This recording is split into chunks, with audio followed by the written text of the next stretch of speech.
Olá, meu nome é Álvaro, sou crítico e editor da revista Pós-Créditos e esse é o vídeo da 20ª semana de Renascer.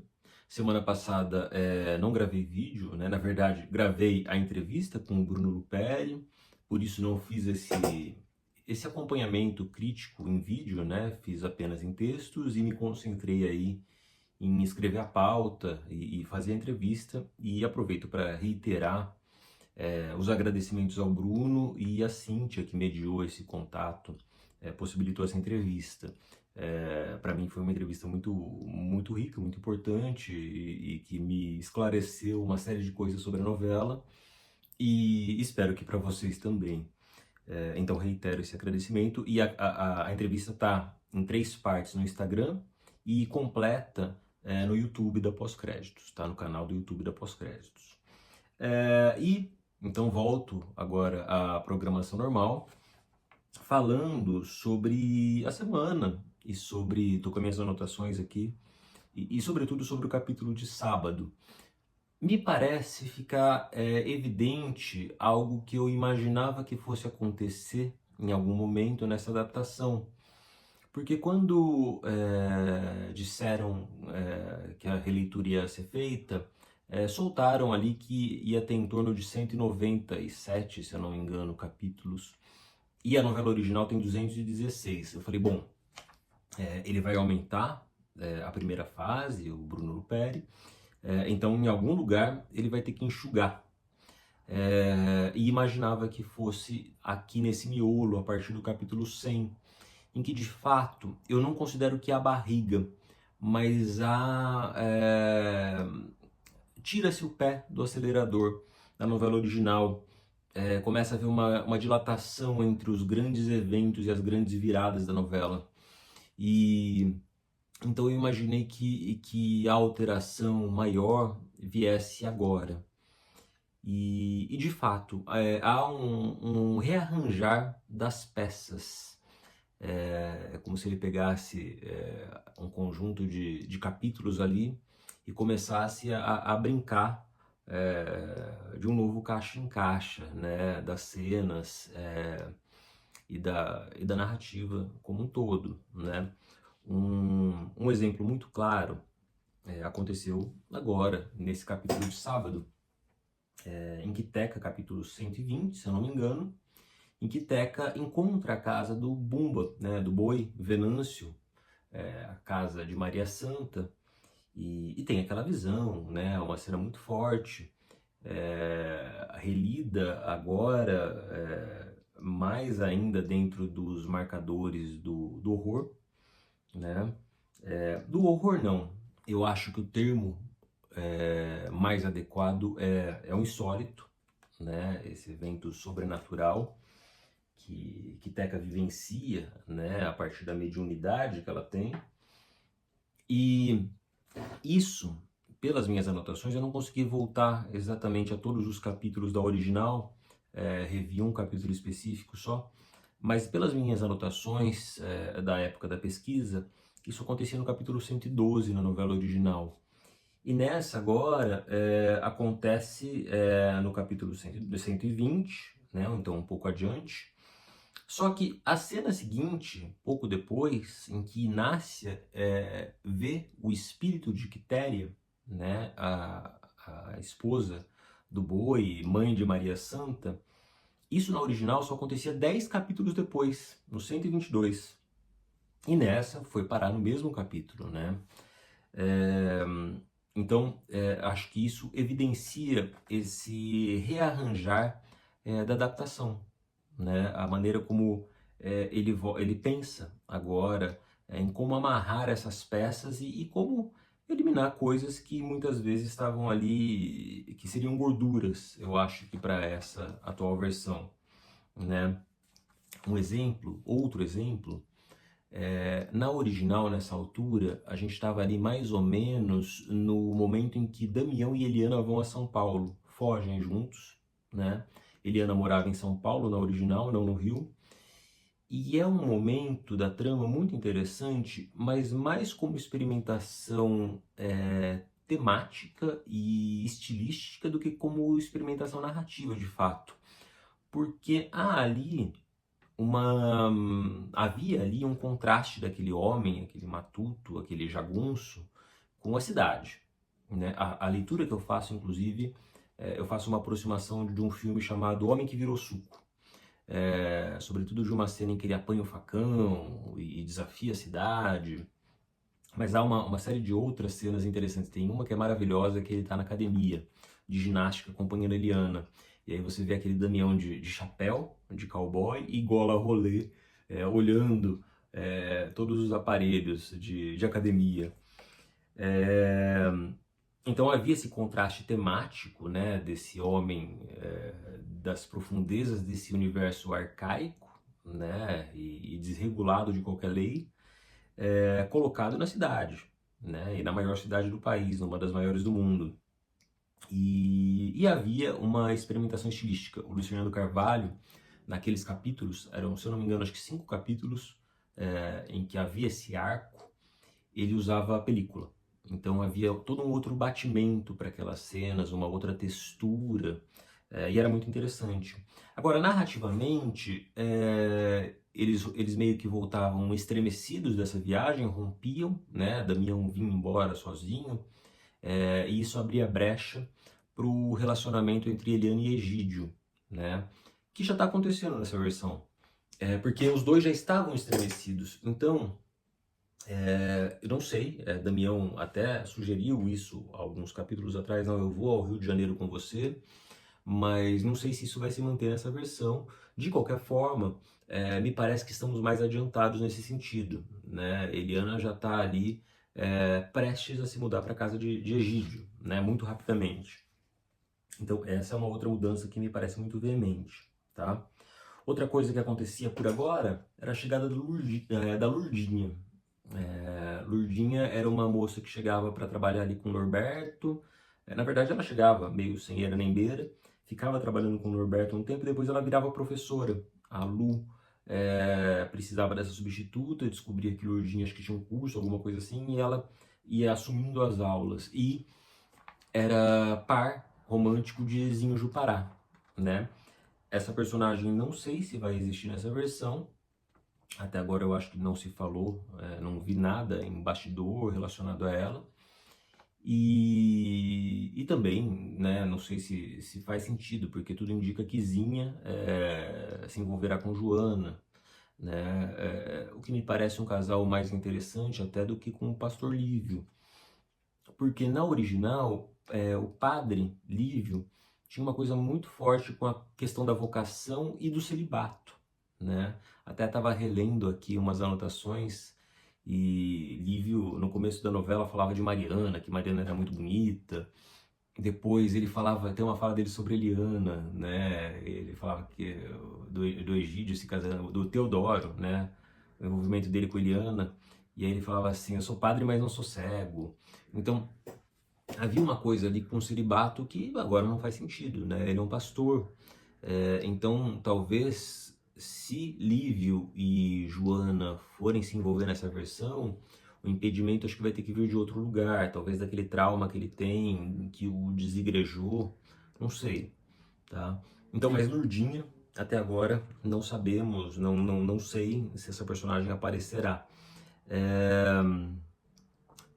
Por outro lado, por exemplo, na original, a Joana demorava mais para contar a Eliana sobre a questão com o Egídio. E isso já foi ao ar agora, né? A cena em que ela fala que ele roubava as roupas e que ele ficava ali, que ele tentou abusar dela, né? Então, isso já apareceu, né? Aliás, uma das melhores cenas dessa semana, eu acho, né? Porque são personagens muito contrastantes, né? O que move a dramaturgia é isso, personagens que geram atritos, né? E atritos não no sentido, às vezes, dessa indisposição um com o outro, mas de você conflitar visões de mundo, né? Então, acho que isso vai ficando muito claro agora, né? Essa remontagem das peças. Fora isso, queria comentar, acho que toda essa cena da casa, tanto de Teca quanto de Nácia, né? a coisa do o boi, o Bumba reaparecendo, né? O Bumba é uma figura muito importante, ele é uma história da cultura popular que trata de renascimento, então não à toa o primeiro título dado a essa novela foi Bumba Meu Boi, né? Inclusive tem entrevista do Benedito falando sobre esse título. Depois mudou para Jacarandá, Rei, se eu não me engano, depois acho que Jequitibá e por fim Renascer. É porque, de fato, o que está na profundeza dessa história é o pacto de renascimento. Então, o Bumba volta, né, e volta para a Teca, demarcando essa hereditariedade dela, né, que vai vir à tona na próxima semana, pelo que eu já li dos resumos, né. Eu tenho evitado ler os resumos, mas eu fui ver o andamento dessa trama. Aliás, também é outra coisa que já me entrega algumas coisas, né. Toda a trama, Inocência só ia descobrir mais adiante que o bebê não era de José Venâncio, e agora isso foi adiantado por conta do DNA, né? Que na época demorava-se muito mais, a criança precisava ter nascido e tal, e agora não, isso vai ser feito antes da criança nascer, né? Já vai se descobrir que não é o filho do José Venâncio, mas que Teca tem uma ligação com a família de Maria Santa.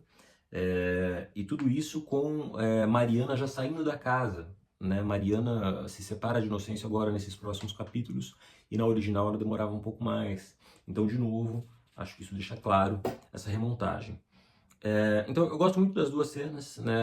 Ali na casa do boi, a Teca da Lívia Silva encarando a cabeça do boi, né? E de novo essa visão de dentro da cabeça, né? Que aparecia lá com Inocêncio, essa câmera no olho do boi. Nós somos levados à subjetiva espiritual, né? Porque é um espírito que está ali.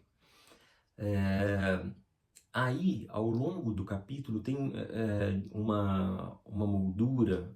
Essa Renascer faz muito isso da câmera enfiada entre os móveis.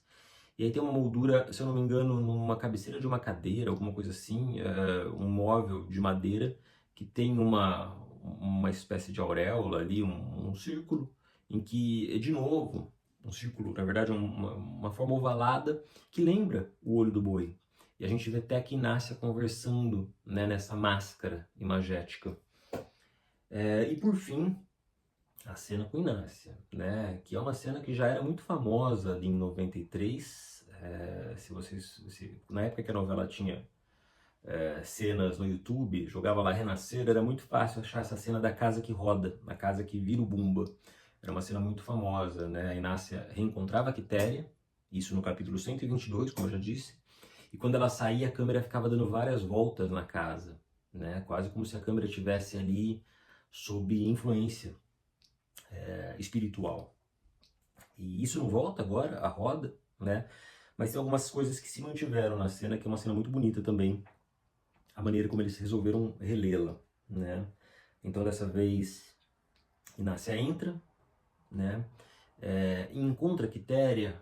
A cena é quase toda feita no campo contra campo, aliás, é toda feita no campo contra campo, né? As duas. Nem sei se a Belize Pombal, que volta e que espero que volte mais vezes, porque ela é ótima e é uma grande personagem.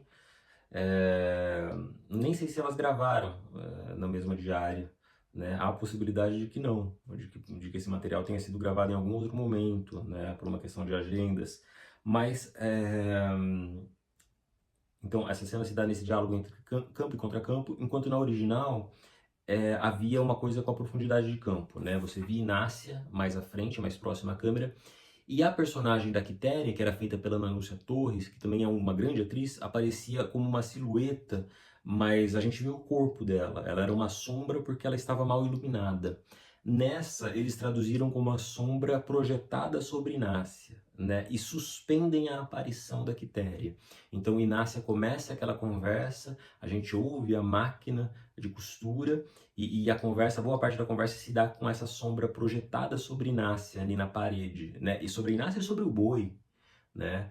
Ou seja, essa mulher que era maltratada pelo marido, agora ela se projeta sobre essa cabeça do boi, né? Acho que tem um simbolismo muito forte aí.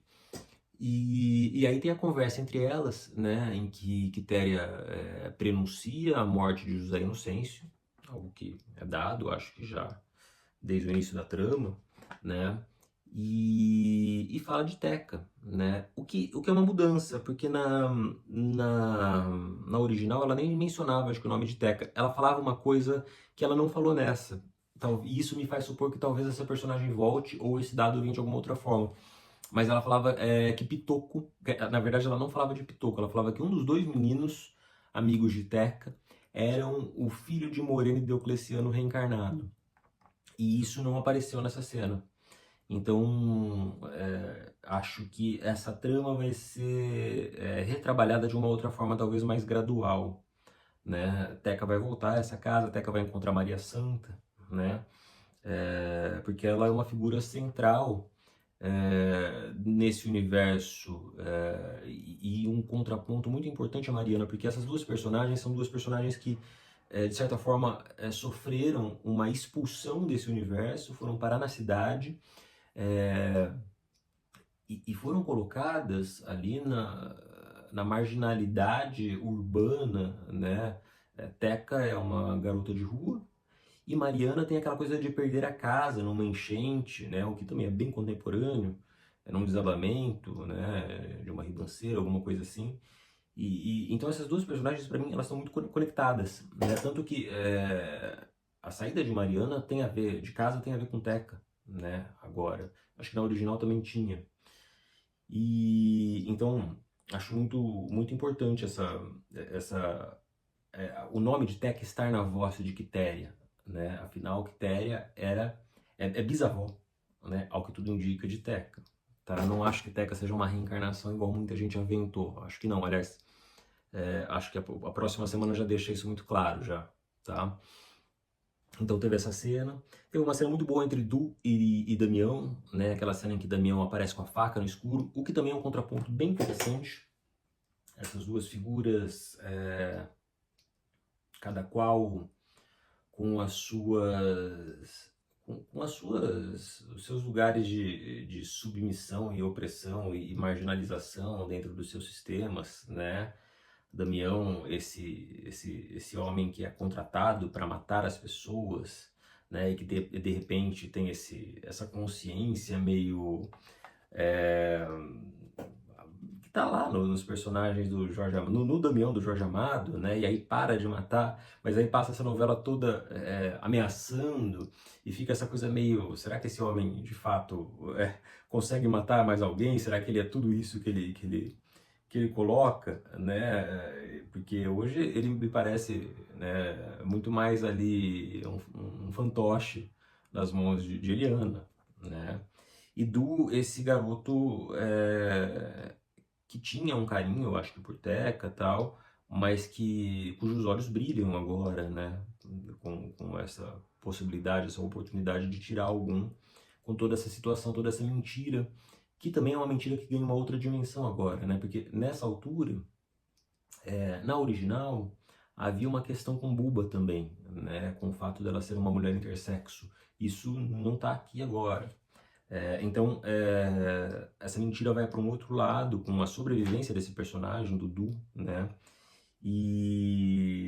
Enfim, então acho muito bom esse confronto inédito, né, entre eles. Por fim, uma coisa que tem me passado pela cabeça e que me voltou por conta desse plano enfiado ali entre a mobília, e que não é a primeira vez que isso acontece, já aconteceu em algumas outras vezes. Teve alguns capítulos atrás, teve um plano, uma cena que era praticamente inteira assim. Mariana se deitava naquelas poltronas da sala, que são vazadas, e a câmera captava ela por um buraco ali do entalhe da madeira. E esse é o tipo de composição que aparece muito nessa Renascer e que diferencia muito da original. A novela original tinha uma outra coisa, um outro funcionamento interno da casa. Tinha uma coisa muito de uma câmera que começava no alto, uma grua, descia, via a cena e às vezes subia de volta, né? Na minha tese, eu defendo que a Renascer original ela é o olhar de uma mãe ideal. Eu empresto esse conceito da Tânia Modleski sobre a telenovela. sobre o mundo do pai ideal, porque Inocêncio era o pai idealizado, né? Essa ideia essa figura do pai ideal que, enfim, está além da telenovela, né? A Maria Rita Kel vai falar sobre isso. E então esse olhar maternal que ele se afeiçoa a todos os personagens, todos os núcleos, mas ao mesmo tempo ele era muito curioso. E aí volta a Laura Mulvey, né? A Laura Mulvey vai falar que o olhar feminino ele é marcado pela curiosidade, não pelo querer ver, mas pelo querer saber e conhecer a fundo.